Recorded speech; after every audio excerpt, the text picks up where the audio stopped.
I went to the merchandise mart in 1936 to start my furniture store with $500. And it was so beautiful displayed, you know, in the merchandise mart, in the furniture mart. In Chicago. So I say, I got a name. I'm going to name my store Nebraska Furniture Mart. I named it myself.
During the war, of course, I used to write her and tell her, "Boy, Mom, I can hardly wait to get back so I can help you." And I said, together we're going to really go somewhere. And today, as I look around, it's really hard to believe the accomplishments that my mother has made.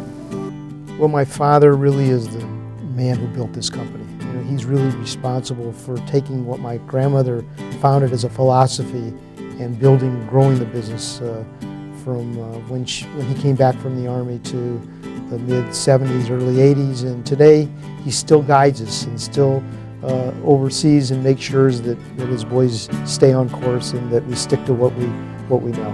You know, he was a guy ahead of his time. He was probably the greatest merchant that I've ever known of all time.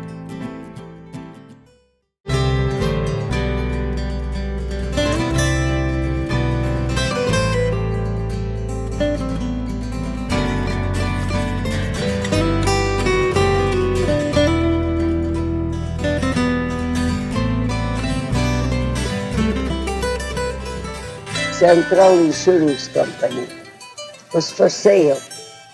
I said to Lloyd, I was in the car with him, boy, I like to buy that building. He always enrolled checks. That looks a good-looking building. We walked in, we asked him the price, and then they told us, we give him an offer how much we'll pay. The next day they accepted.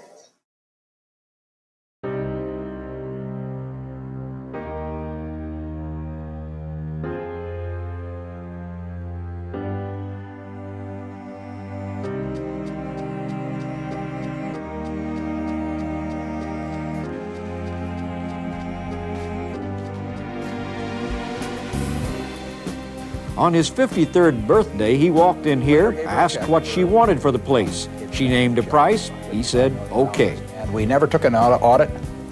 We never checked the inventory. We never verified the receivables.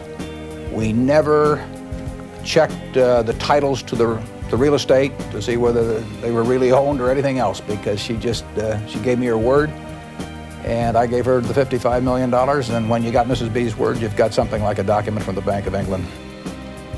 When we made the deal, which was done almost instantaneously, it happened to be my birthday, August 30th, and I didn't tell her that till after we shook hands, and when I told her it was my birthday, she said, Mr. Buffett, she always calls me that, I don't know, but she says you bought an oil well on your birthday.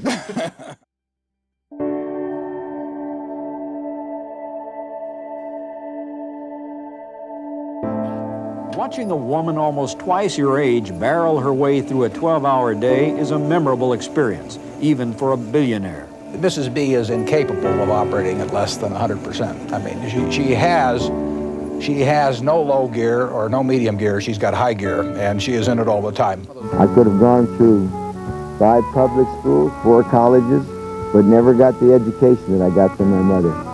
And thank heavens that talent has been passed on.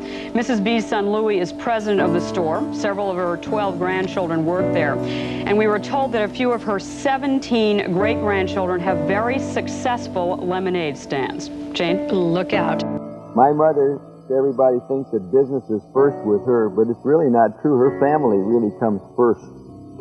She always taught us love and respect amongst the children, and that's one of the reasons that we were so successful. No such thing as not being able to do something. If you wanted to do something, you were never said, well, perhaps, you can't do it.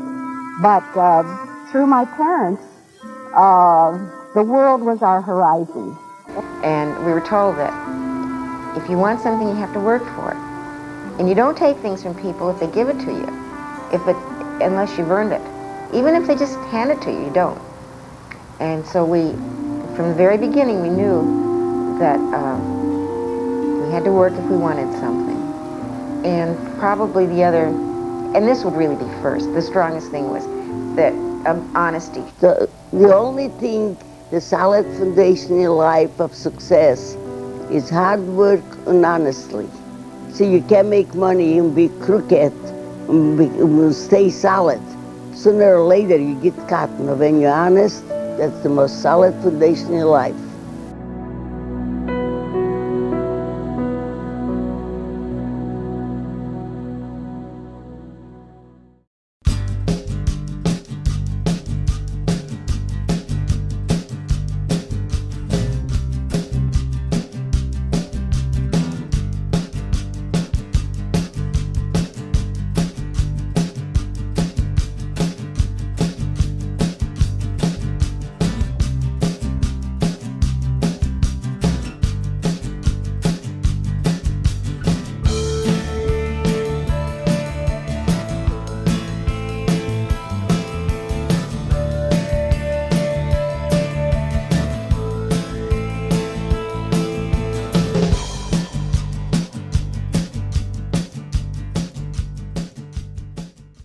Well, as you know, Nebraska Furniture Mart's been around since 1937.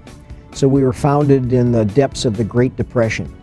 And since 1937, which of course is over 70 years ago, we've been through multiple recessions, including things like the recession of the mid-1970s, the fuel crisis then, the recession of the late 1970s, early 1980s with hyperinflation, 9/11, the recession of 2008 and beyond. And during all those periods, Our business has survived many ups and downs. We're a stable company, but we've got good, steady, strong business that continues to outperform every segment of the industries that we're in. and that's very rare for a business that's been around that long. And I don't see any reason that what I think is a great record will change. You struggle, you work hard, you hope.